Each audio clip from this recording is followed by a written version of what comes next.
दोस्तों जो परिस्थिति से लड़ा है वही तो जीवन में आगे बढ़ा है। अरे किस्मत को कोसा जिसने वो वही का वही खड़ा है। अगर आप उस वक्त भी मुस्कुरा सके हो जब आप पूरी तरह टूट चुके हो तो यकीन मानिए इस दुनिया में आपको कोई नहीं तोड़ सका। दोस्तों कई बार अकेले होना और अकेले रोना इंसान को बेहिसाब मजबूत बना देता है। हमारी आज की कहानी भी इस बात का जीता जाता सबूत है। दोस्तों आज आपसे एक रिक्वेस्ट है, इस वीडियो को पूरा जरूर देखना क्योंकि ये वीडियो देखने के बाद ना आप दिल से सैल्यूट करेंगे, ये मेरा वादा है आपसे। दोस्तों ये कहानी है ऐसे दो बहनों की जिनके डीएसपी पिता की हत्या उनके ही महकमे के लोग कर देते हैं और कुछ सालों बाद इनकी माताजी भी कैंसर से पीड़ित होने के चलते दुनिया छोड़ जाती है। ऐसे मुश्किल हालात में भी इस तरह इन्होंने अपनी कमजोरी को अपनी ताकत बनाया और न ही एक दूसरे की ढाल बनकर अपने पिता के हत्यारों को सजा दिलवाई बल्कि आईएएस अधिकारी बनकर अपने माता पिता के सपनों को पूरा किया और आज हम सभी के लिए प्रेरणा स्रोत भी बनी। जी हाँ, मैं बात कर रहा हूँ आईएएस किंजल सिंह की और उनकी बहन आईएएस प्रांजल सिंह की। तो आइए बिना देर किए वीडियो को स्टार्ट करते हैं।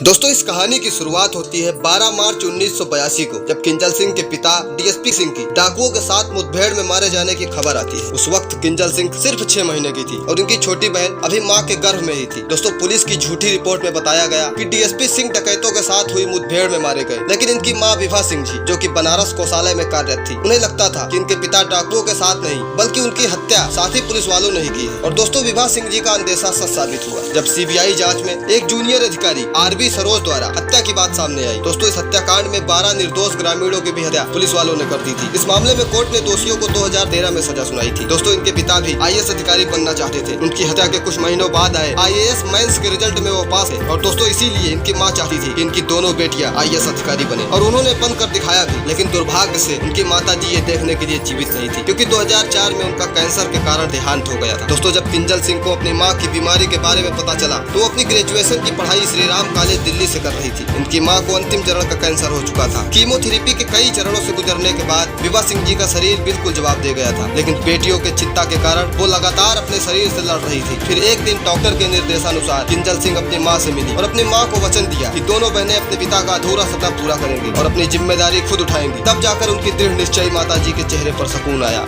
और दोस्तों कुछ दिनों बाद वो कोमा में चली गई और कोमा में जाने के कुछ दिनों बाद ही उनकी मृत्यु हो गई। अब इनका संघर्ष अत्यंत ही दुखद स्थिति में पहुंच गया था। लक्ष्य अत्यंत कठिन था पर किंजल सिंह ने कभी हार नहीं मानी और मां की मृत्यु के 2 दिन बाद ही इन्हें दिल्ली लौटना पड़ा और उसी साल किंजल सिंह ने दिल्ली यूनिवर्सिटी में सर्वोच्च स्थान प्राप्त किया। दोस्तों किंजल सिंह ने अपने एक इंटरव्यू में बताया था कि मां के गुजरने के बाद कैसे जब छुट्टियां होती थी सारे बच्चे अपने अपने घर चले जाते थे। हॉस्टल में वो और उनकी बहन ही अकेले रह जाती थी, पर उन्होंने अकेलेपन को अपनी कमजोरी नहीं बल्कि अपनी ताकत बनाया और दोनों बहनें एक दूसरे का सहारा बनी। दोस्तों उन्हें इन्हीं अकेले दिनों में 18 घंटे पढ़ने की काबिलियत थी और जब कभी इनका मन विचलित भी होता तो ये अपने माता पिता और उनके अधूरे सपने को याद कर उत्साह के साथ अपने लक्ष्य की तरफ बढ़ने लगे। इन दोनों बहनों ने बचपन से ही अपनी मां को संघर्ष और मुसीबतों का सामना करते देखा था, इसलिए ये अब किसी तरह के संघर्ष और मुसीबतों का सामना करने को तैयार थी और अपने अदम्य साहस और कड़े संघर्ष की बदौलत इनकी मेहनत रंग भी लाई। जब 2008 में किंजल सिंह का चयन आईएएस के लिए हो गया और छोटी बहन प्रांजल सिंह भी आईआरएस के लिए चुन ली गई। दोस्तों किंजल सिंह को पूरे भारत में 25वां रैंक मिला था। प्यारे दोस्तों इन दोनों बहनों का परिश्रम अब जाकर सफलता में परिणित हुआ था, लेकिन इनकी कैसी किस्मत कि उस सफलता को बांटने के लिए न माता और न ही पिता, इन अकेली बहनों ने कैसे उस सफलता को आत्मसात किया होगा, कितनी दृढ़ता दिखाई होगी। मेरी तो इस कहानी को पढ़कर आंखें भर आई। आप भी अपने विचार कमेंट बॉक्स में जरूर बताइएगा। दोस्तों ये कहानी उन लाखों युवाओं के लिए प्रेरणा स्रोत है जो अभाव में जिए हैं, जिनका पूरा जीवन संघर्षों में ही बीता है। उन युवाओं को कभी हार नहीं माननी चाहिए और अपने लक्ष्य प्राप्ति के लिए सतत परिश्रम करते रहना चाहिए। भारत की सबसे कठिन माने जाने वाली परीक्षा 2 अनाथ बहनें एक दूसरे के सहारे से पास कर सकती हैं, तो कोई भी परिश्रमी दृढ़ निश्चयी छात्र इस परीक्षा में सफल हो सकता है। दोस्तों एक बात हमेशा याद रखना, लहरों से डर कर कभी नौका पार नहीं होती और कोशिश करने वालों की कभी हार नहीं होती। दोस्तों आशा करता हूँ ये वीडियो आपको जरूर पसंद आया होगा। इस कहानी को आप तक पहुँचाने का उद्देश्य सिर्फ इतना है कि ऐसे ही अनेकों कहानियाँ अनेकों परिवारों से निकल कर आए। वीडियो अच्छा लगा तो वीडियो को लाइक करें, शेयर करें और चैनल को सब्सक्राइब करें। धन्यवाद।